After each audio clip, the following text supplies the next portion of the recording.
You can send and receive money anywhere in South Sudan on your phone. Enlglish is fast, easy and safe. Enlglish, now we can.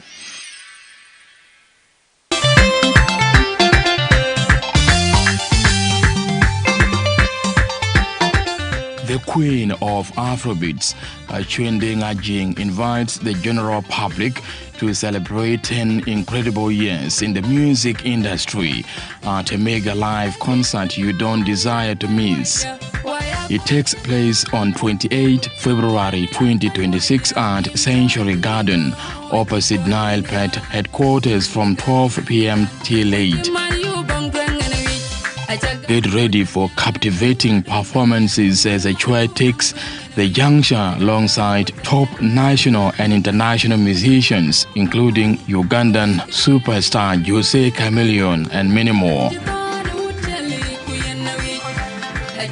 This historic celebration of music and culture is proudly sponsored by ADA Enterprise Company Limited. Come witness a decade of hits, celebrate Afrobeat's excellence, experience the culture live. Don't miss it, be there.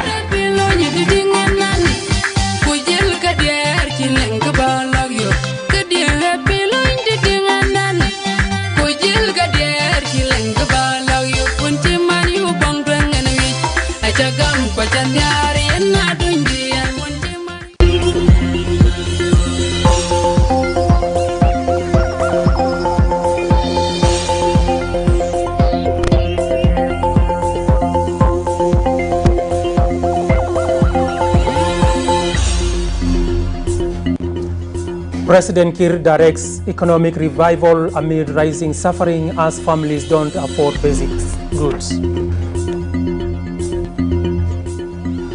Political party leaders engage in UNMISS-led talks on proposed national peace dialogue.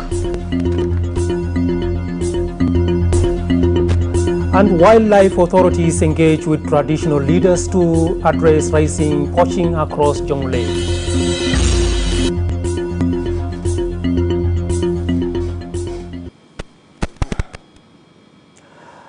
Good evening and welcome to SSBC News Tonight. I am Duku Wilson with the news. Our top stories begin with President Salva Kiir tasking the new Minister of Finance and Planning, Salvatore Garang-Mabiordit, with developing measures to revive the country's struggling economy. The focus is on tackling soaring inflation and the ongoing cash shortage affecting citizens nationwide. SSBC's Alejandro Lotok reports. As economic hardship deepens and families struggle to afford basic goods, President Salva Kiir Mayardit is demanding swift action. At Wednesday's swearing-in ceremony in Juba, the president made it clear stabilizing the economy must be the new finance minister's top priority. He described the current situation as serious, pointing to rising prices, limited cash in banks, and growing pressure on ordinary citizens. The president urged Minister Mabiordit to work closely with key institutions and economic stakeholders to restore confidence and bring stability back to the market. He also emphasized the need for stronger coordination with the Bank of South Sudan to address the liquidity crisis and rebuild trust in the country's fragile banking system. Senior government officials at the ceremony echoed the president's message, calling for bold and coordinated reforms. They stressed the importance of close cooperation between the Ministry of Finance and the Central Bank to ease cash shortages and curb inflation, which has significantly reduced purchasing power. So address the issue of the inflation, make sure prices are controlled, make sure that pound gains strength. The second one, as we go for election, is the high unemployment among the young people. Our public universities are graduating young people. Every year we've got 10 of thousands coming to the labor market, but they are unemployed. They end up indulging in crime. So look at the issue of the employment and work with the ministries that are concerned, like public service, to see to it that local jobs are South Sudanized, that our own people do them. So the issue of production. Without production, we'll go nowhere.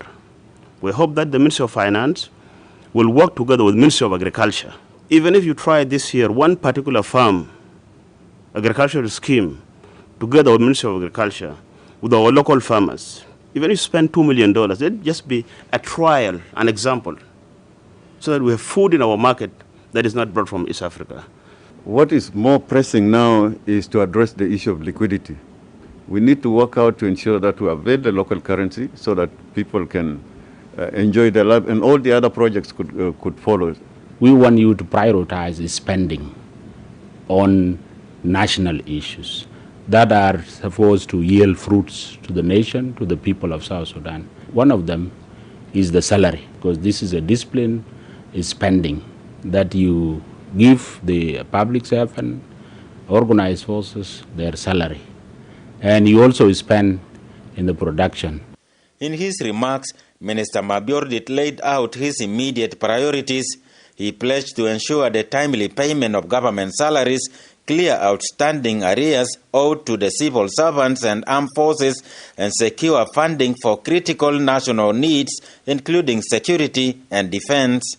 The minister also committed to mobilizing resources to support the country's upcoming elections, describing economic stability as essential to national progress. Officials say the nation's economy has been under mounting strain in recent months, with rising prices and restricted access to cash affecting both. I will start to make sure that salaries must be paid on time, arrears must be met, and the next priority is the budget of the coming elections. That will be, I think, will be reflected in the 2026-2027. We will start in July, and also supporting the national priorities. Most of them are reflected in the budget. It will be my duty to operationalize it. We know how to handle these problems that befall the nation, because civil servants are the one who keep the government secrets, who do the government work, who is actually sent by day and night to wherever they are supposed to go. Now, at a crucial moment, all eyes are on the new finance minister. Many hope that decisive leadership and a strong institutional cooperation will help steer the country toward economic recovery. Alejandro Lotok, SSBC News, Juba.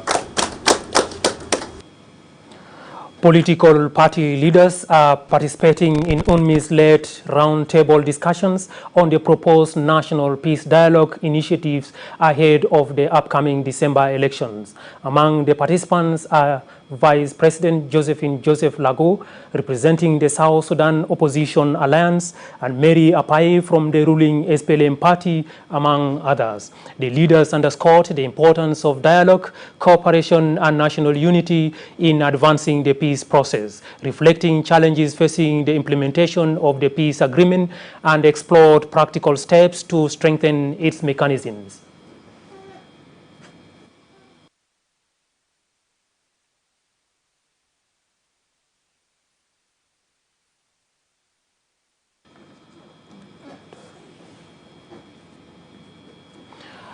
In an infrastructure cluster meeting chaired by Vice President Taban Dengai, officials reviewed briefings on ongoing development projects supported by Shamrock, a company implementing initiatives in exchange for mineral resources, mainly gold.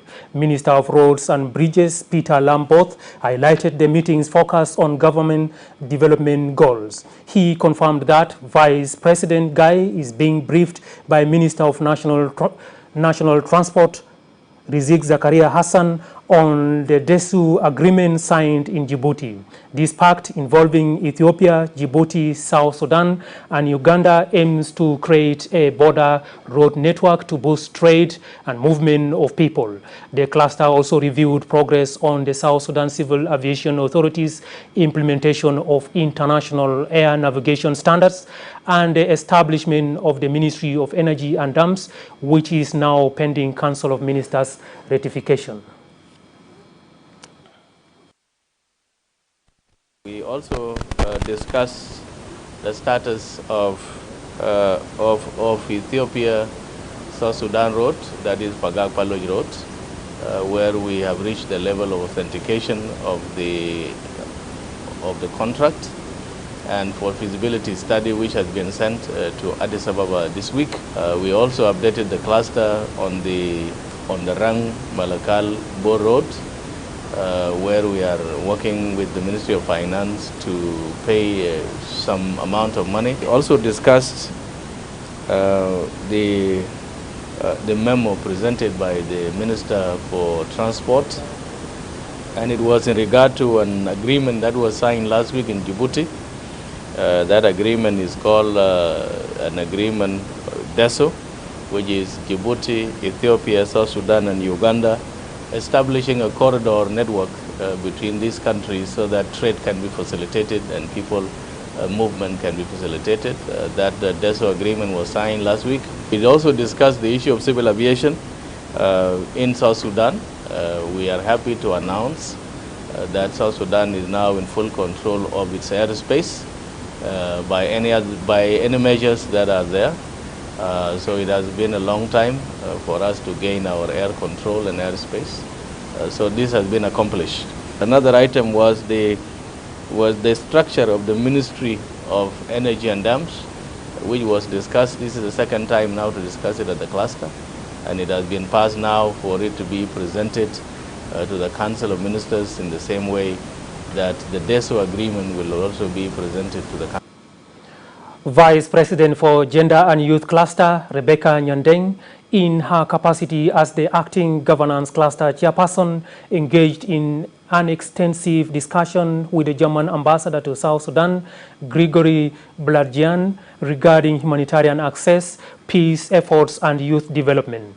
Diplomat Bladjian stresses dialogue as essential to peace and stability in the country for shared economic development.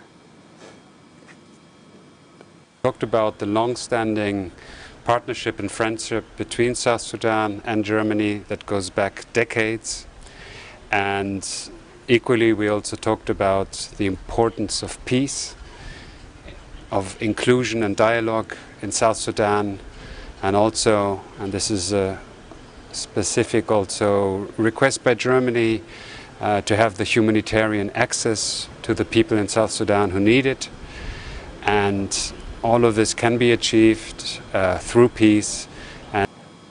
Bolstering bilateral ties between Juba and Cairo, Minister of Foreign Affairs and International Cooperation, Mande Simaya Kumba, engages with the Egyptian counterpart, Dr. Badri Abdelati, to deepen cooperation across various sectors. The two officials also addressed numerous challenges facing Nile Basin Initiative member states and South Sudanese nationals in Egypt.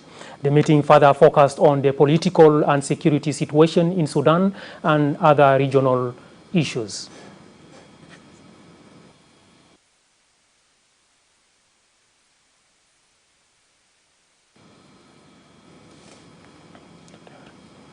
The government has signed a historic agreement on land allocation for the UN agency in Juba. The UN agency will now be able to build offices on the land. In another news development, the Minister of Health, Sarah Kileto-Rial, and the Israeli Ambassador, Gershon Kedar, appraised relations between Juba and Tel Aviv. SSBC's Emmanuel Juma reports. The government is coordinating activities with partners for improving health services in the country.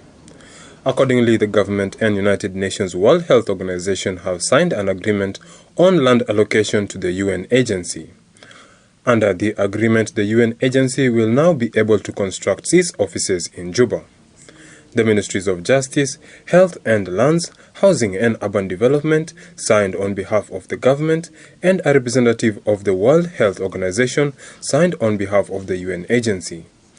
The Minister of Health, Sarah Kileto-Rial, says the ministry will work closely with the WHO to improve health services in the country in the future. The construction of permanent offices here in South Sudan sends a strong message that our collaboration is enduring, is strategic and future-oriented. It reflects confidence in our country and in our collective efforts to improve service delivery, strengthen primary health care, and move steadily toward universal health coverage. We look forward to many, many more years of working together to ensure that every citizen, especially women and children, has access to quality and equitable health services. WHO Representative Humphrey Karamagi says the agreement will facilitate realizing sustainable development goals in the country. WHO is an agency that really works quite closely with the government, specifically the Ministry of Health, to help the country attain its health agenda. Within this basic agreement, the expectations were laid out both on the government and also on the people. In another development, Sarah Kleto-Rial and the Israel ambassador Gershon Kedar review bilateral relations between Juba and Tel Aviv, particularly in exchanging experiences and training. The minister appreciates the Israel government for supporting the national health sector. We discuss about opportunities for capacity building for our health workforce, especially training. We also talk about other opportunities, and we are grateful for the support that they have been providing in the healthcare. Ambassador Kedar says the Israel government will send health experts and specialists to train health personnel in South Sudan. We are working together with two leading hospitals in Israel to bring doctors to the training here at the Juba Teaching Hospital. The meeting also touches on possibility of the Israel government supporting public mobile clinics in the country. Interior Minister Aleo Ayeng Aleo and the UNHCR representative Matthew Brook have discussed finding solutions to the challenges facing refugees. Deputy Interior Minister Mangar Bong emphasized the meeting's focus on refugee welfare and their relationship with host communities, affirming South Sudan's commitment to international refugee laws. UNHCR Representative Matthew Brook praised South Sudanese for their hospitality, pledging continued cooperation to protect refugees. Here are some challenges that will concern the refugees. I think we'll agree at some point the way how to cooperate in the field of the refugees. That is the case of the Parliament. And also how to protect them, is to where also will cooperate with others foreign that is concerning also the security of the refugees. And then we agreed to cooperate in all these lines. And then our visits will continue for the sake of the refugees of South Sudan, with bordering 8 countries. And that also is affecting the Southern Sudan. I would like to, with the Honourable Minister, we discussed the very important commitment of the government of South Sudan to protecting refugees, that the government has always had an open door policy to refugees coming from other countries that need protection. So we agreed to continue to the very strong collaboration between UNHCR and the government of South Sudan, protecting refugees. We discussed in particular refugee, that in South Sudan there are refugee camps and settlements, and the importance of ensuring that they become sustainable, that there are opportunities for refugees to use their skills, to be integrated into the local population. You are watching SSBC News. It's time to go for a quick break. Please stay with us. We are back in a moment.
Welcome back. I am Duku Wilson and you are watching SSBC News. Moving on, Egypt has expressed continued support for the development of the country's river transportation, cleaning and removing sediment along the River Nile.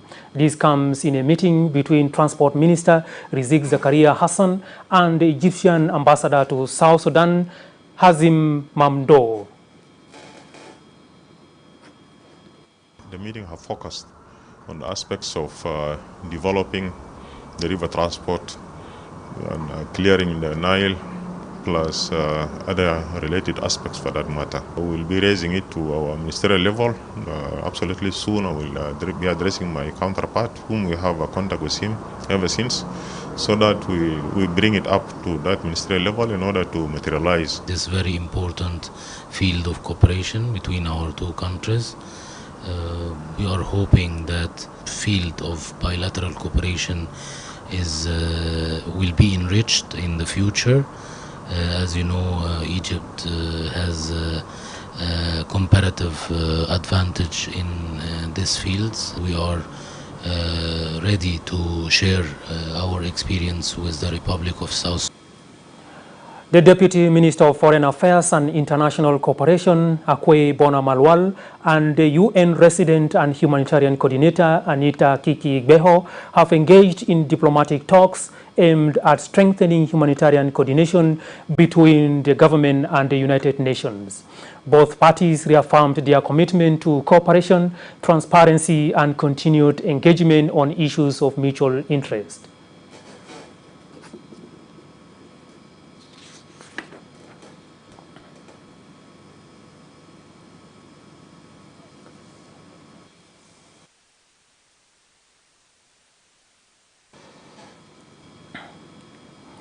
The SSPDF command has reaffirmed its commitment to improving army feeding after securing a variety of food supplies to address long-standing shortages.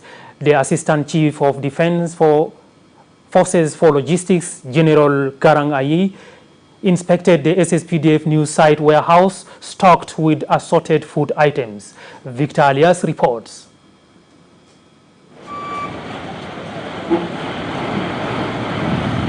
The Assistant Chief for Defense Forces for Logistics, Lieutenant General Garang Ayi Akol, flanked by the Chief Executive Officer of Galda Company Limited, Joseph Marol Akol, inspects the assorted food commodities, principally beans, wheat flour and cooking oil. The company has delivered at the news site SSPDF warehouse. The inspection is for verifying quantities and qualities before distribution. Speaking to SSBC at the site, the Chief of Logistics and Supply, Major General Shol Mabil Deng, says they have confirmed and verified the supplies Galda Company Limited has offloaded at the warehouse. المخازن الدخل في المخازن إمداد وعسى أننا سلمنا أكل ده من شركة جالدان ليميتد الكوانتيتي شفتوه سو أكل ده سلمنا على ده بكون كان مسؤولية بدانا أكل ده يوزع للقوات بدانا في كل ركن جنوب السودان ده أكل ده بمشي فوقه ولسه في أكل تاني هيجي. We expect more food to come. The Managing Director of Galda Company Limited, Engineer Yar Musa Dud, lauds the SSPDF leadership for their cooperation and patience. قمنا بتسليم كل المواد الغذائية بصورة ممكنة. تم من قبل الجيش إنه المواد الغذائية جت بجودة عالية جدا. قمنا بتسليم الزيت والجنجارة ودقيق كلها بجودة عالية جدا. قمنا بالتعاون مع الجيش من امبارح حتى اليوم بتسليم كل المواد الغذائية. According to the officials at the Ministry of Defense and Veterans Affairs, the food consignment will be distributed to the all divisions, independent brigades, and the general headquarters. Victor Elias for SSBC News, Juba. Central Equatoria authorities have reactivated a committee to oversee the demolition of illegal structures built on public spaces, including schools, hospitals, playgrounds, and cemeteries. During a security meeting, Governor Emmanuel Adil Anthony ordered the eviction of squatters and roadside vendors across Juba to support market reorganization and restore public order. To address rising crime, the state also dispatched a security team led by the deputy governor to crack down on drug dealers distributing illegal substances.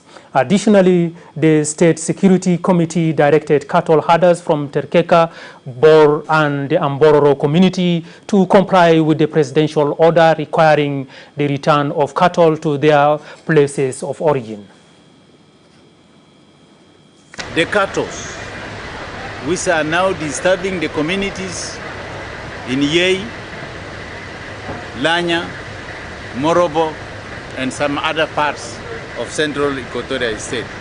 Those who didn't adhere to this call, they are going to face the law. They are going to face the law, and in which we need our people in the Central Equatoria State to cooperate and listen to the system that have been exercised in the Republic of South Sudan. For this, I'm sending this message, again repeating myself. We are abide by the laws and orders and the presidential decree that are asking the cattle to move where the original areas of herding these to go. Crossing over to Unity State, where authorities say peace and security have been achieved, but the region continues to face a growing humanitarian crisis triggered by climate-related shocks and the conflict in Sudan, as the area continues to receive large numbers of returnees and refugees in need of food, water, and shelter. This follows a meeting between Governor Rick Beamtop and a humanitarian delegation comprising Norway, France, the Netherlands, and UN agencies led by IOM Deputy Director General for Operations Ugochi Daniels. State Information Minister Nyakenya Yohannes stresses that peace and security remain a top priority to enable their safe return of displaced populations. Ugochi Daniels reiterated IOM's continued support in addressing urgent humanitarian needs and advancing long-term recovery efforts. The government of Unity State had a productive meeting with the UN family to discuss key priorities affecting our people in the areas of displacement, humanitarian support, and community stabilization. We appreciate our partners' continued partnership and commitment to supporting vulnerable communities in our state. Together, we agreed to strengthen coordination and ensure that assistance reaches those who need it the most. Our government remains committed to working closely with our partners to promote peace, resilience, and sustainable development for all the citizens of Unity State. Our visit here is an opportunity to demonstrate that we are fully committed to peace and recovery here in Bentiu. It's also a demonstration of our support to His Excellency the Governor and the role that he has played. We commend him for the government's investments that he had made, particularly commitment to the roadmap, commitment to providing land for durable solutions. And I want to reaffirm on behalf of IOM our continued support to His Excellency the Governor and to the people here in A massive turnout is being witnessed in Yambio, Western Equatoria State, as SPLM chairperson and Governor Daniel Gbadabo Rimbasa arrives there with a high-level SPLM delegation, including the party's Deputy Secretary for Administration and Finance, Baba Medan Konyi. Governor Rimbasa emphasized prioritizing agriculture, peace and security to drive the state's social and economic development, calling on youth to renounce violence and help create an environment conducive to progress. Baba Medan Kony urges citizens to remain united and focus on farming to ensure sufficient food production for both the state and the country at large. This time around, we are going for election, so we are calling all the people of Western Equatoria, especially the youth. You unite yourself behind your leaders and work for the peace and work to prepare this time for elections and also for agriculture. Your unity is paramount, and let us work together as one people and one nation. The governor of Western Bahar El Ghazal State, Sharif Daniel Sharif, has inspected SSBC facilities in Wau to assess the progress of the station's maintenance and rehabilitation project towards providing local communities with information. This project includes the maintenance of the Ministry of Information and Communications buildings, supported by Japan International Cooperation Agency, JICA, and implemented by the United Nations Educational, Scientific and Cultural Organization, UNESCO.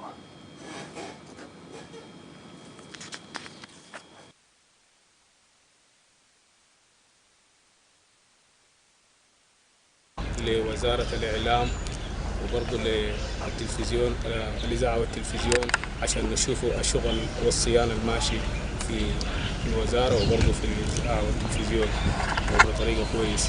برضه وصلنا الإذاعة والمدير بتاع الإذاعة والتلفزيون لفينا كل الأقسام وشفنا الشغل الماشي كويس وبرضه التحديات البسيطة.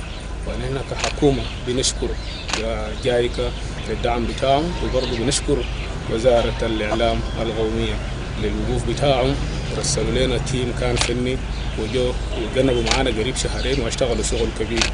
ونحن كحكومة بتاعت الولاية هنقيف في الشغل ده لحد ما ينتهي في أسرع وقت.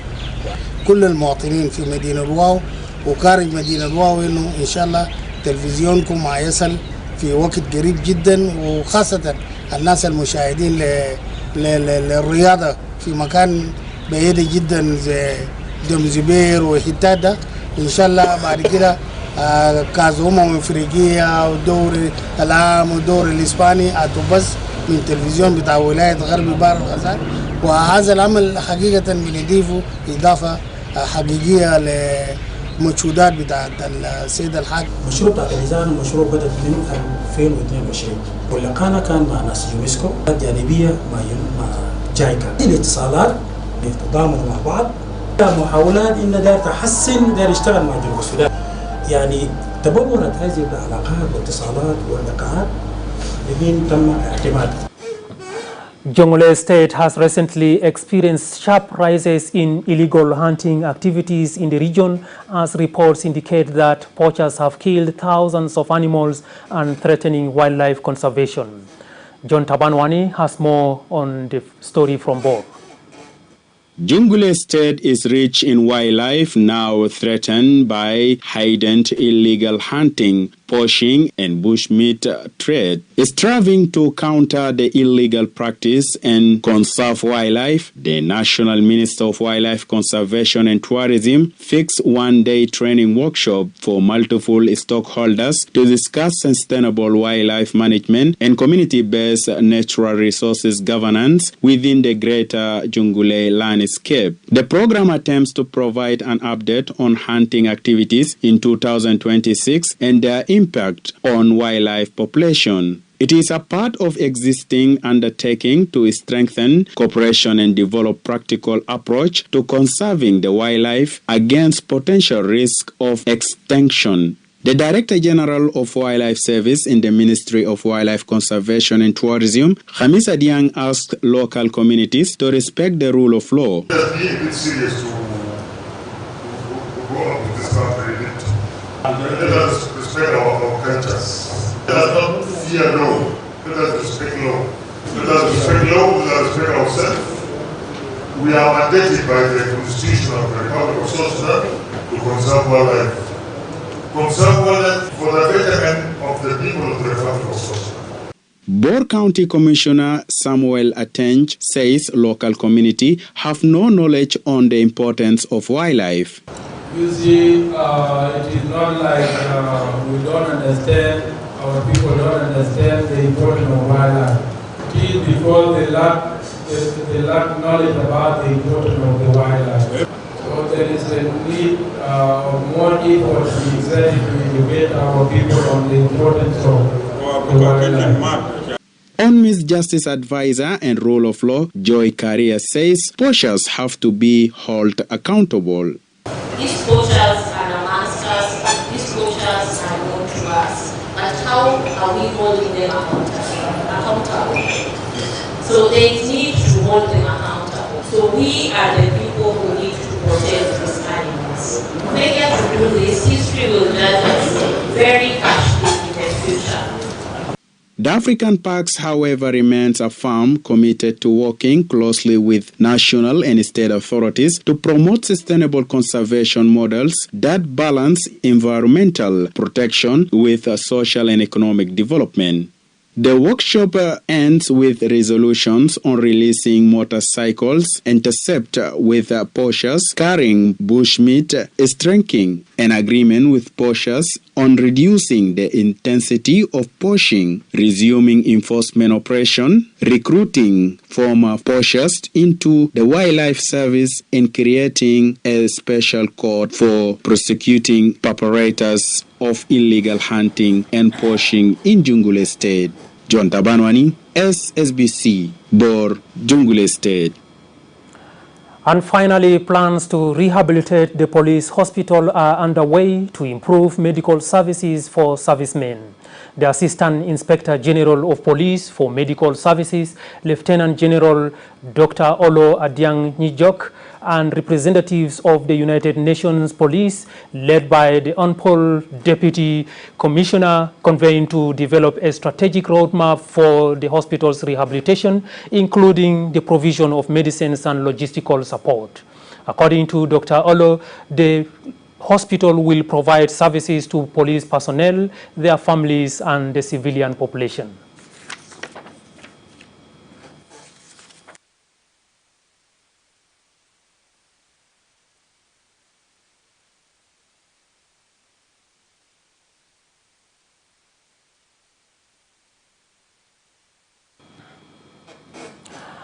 And that story brings us to the end of this news bulletin this night. From me, Duku Wilson, and my colleagues in the control room, we all thank you for watching, and please continue with the rest of our programs. Good evening.